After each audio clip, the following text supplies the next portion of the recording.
Assalamualaikum warahmatullahi wabarakatuh. Hamidanillah wa musallian ala rasulillah. Sahabat Firma yang dirahmati Allah subhanahu wa ta'ala, insya Allah kita akan melanjutkan pembahasan berkaitan dengan kepemimpinan untuk anak muda ya. Di pertemuan sebelumnya kita sudah membahas mengenai definisi dari kepemimpinan itu sendiri. Nah, insya Allah di pertemuan yang kedua ini kita akan membahas mengenai tetralogi kepemimpinan. Nah, sebelumnya sahabat yang dirahmati Allah Subhanahu wa taala, bahwa konsep kepemimpinan ini bukan konsep yang berdiri sendiri, melainkan membutuhkan support dari ilmu-ilmu yang lain. Nah, setelah dikaji ya hasil penelaahan Afikri ini, bahwa ada yang namanya tetralogi kepemimpinan. Tetralogi itu apa? Tetra itu diambil dari kata atau artinya 4. Dan logi itu adalah logos yang artinya ilmu. Berarti ada 4 keilmuan yang tidak bisa lepas dari kepemimpinan. Berarti kan ada 4 ya. Yang pertama kepemimpinan, kemudian yang kedua nanti ada organisasi, ada administrasi, dan manajemen. Ada 4 ini tidak bisa dilepaskan satu sama lain. Jadi istilahnya saling mensupport. Nah baik, yang pertama adalah organisasi. Organisasi itu adalah wadah yang terdiri dari 2 orang atau lebih. Itu namanya organisasi. Kemudian ada yang namanya administrasi, yaitu aturan dengan data tertulis yang dibuat dan disusun untuk kepentingan organisasi. Sehingga teman-teman, sahabat semua, bahwa yang namanya kepemimpinan itu memerlukan organisasi. Atau organisasi itu pembahasannya pasti tidak akan lepas dari kepemimpinan, tidak akan lepas dari manajemen, dan lain sebagainya. Yang intinya bahwa kepemimpinan itu tidak akan bisa lepas dari 3 hal ini. Dan yang terakhir adalah manajemen, ya, yaitu perencanaan, pengorganisasian, pelaksanaan atau aturan main dalam wadah, dalam organisasi yang dipelopori oleh leader, ya, pemimpin, dan disupport oleh timnya dengan penuh kontrol dan evaluasi bersama. Nah, untuk lebih jelasnya, Afikri ingin sampaikan contoh ya, realnya kayak gini. Nah, contoh pengaplikasian tetralogi kepemimpinan.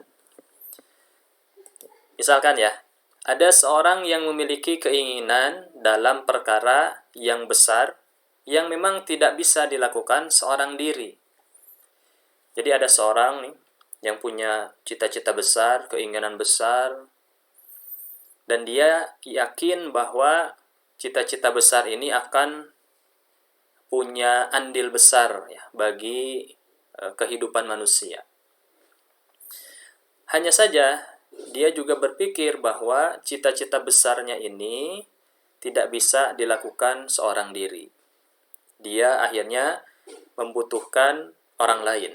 Nah, maka rata-rata orang yang memiliki komitmen seperti ini, dia akan mulai mensosialisasikan idenya. Dia datangi orang-orang terdekatnya, kemudian orang terdekatnya itu dia jadikan partner. Ini realitas ya yang ada begitu. Jadi rata-rata pemimpin-pemimpin besar, tahapan-tahapan untuk membangun cita-cita besarnya itu seperti ini rata-ratanya. Nah, kemudian setelah mendapat partner atau teman, kemudian menyampaikan keseluruhan idenya dari A sampai Z, maka dibuatlah yang namanya wadah perkumpulan yang disepakati. Namanya apa? Setelah itu target utamanya ke arah mana, kan gitu. Nah, setelah itu maka disepakati wadah perkumpulannya, baru dibuat konsep ideal untuk mencapai tujuan besarnya. Dibuatlah tadi administrasinya, ya, agar orang yang ada di dalam organisasi ini memiliki kekhasan, memiliki ciri khas yang itu berbeda dengan organisasi yang lain. Sehingga dibuat aturan-aturannya, masalah keanggotaan, klasifikasinya seperti apa, misalkan harus bisa baca Quran. Nah, itu adalah aturan agar organisasi ini sesuai dengan cita-cita besarnya. Nah, konsep ideal mestilah dijalankan menggunakan teori manajemen agar tercapai. Nah, disinilah pengaplikasian tetralogi kepemimpinan menurut Afikri ya, yang pernah Afikri pelajari di berbagai sumber kayak gitu. Sehingga sahabat Firma dimanapun berada, teman-teman semua, kesimpulannya adalah beban berat ada pada pemimpin tentu saja. Karena wadah, konsep ideal, dan komitmen untuk terikat dengannya lahir dari keinginan besar seorang pemimpin. Jadi yang namanya pemimpin itu adalah orang yang mengawali kebaikan biasanya. Nah, ketika dia mengawali kebaikan, dia pasti akan memikirkan terlebih dahulu. Dia akan cari partner yang cocok dengan cita-cita besarnya. Kemudian dibuatlah konsep ideal untuk sampai kepada komitmen besarnya itu. Nah, disitulah seorang pemimpin lahir, seorang pemimpin yang mampu mengorganisasi kelompoknya dengan baik begitu. Nah, maka sahabat semua, jika sahabat ingin menjadi pemimpin, belajarlah tahapan-tahapan kepada ahlinya. Misalkan, sahabat ingin menjadi pemimpin lembaga pendidikan, maka belajarlah kepada yang pernah dan sedang mengelola lembaga pendidikan. Jangan belajar kepada seseorang yang sedang mengelola lembaga selain pendidikan.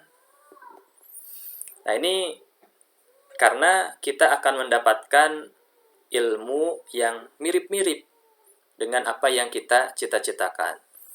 Jika kamu ingin menjadi pemimpin dalam lembaga dakwah remaja, maka belajarlah kepada orang yang pernah dan tengah mengelola lembaga dakwah remaja.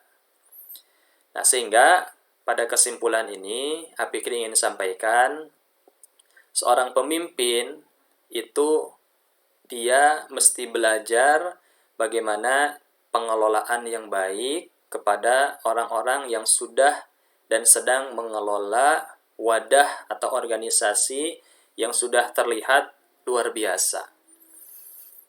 Nah, jangan sampai kita punya keinginan besar, tapi kita tidak pernah belajar tentang manajemen kepada orang yang sudah lebih ahli dari kita. Jadi seolah-olah kita mengandalkan, saya punya keinginan besar nih, karena keinginan besar ini saya berbeda dari orang lain, akhirnya saya buat konsep sendiri lah begitu. Nah, jangan mengandalkan diri sendiri, tapi cobalah lihat di sekelilingnya apakah ada orang yang memang potensial yang bisa diajak untuk sharing, diskusi ya.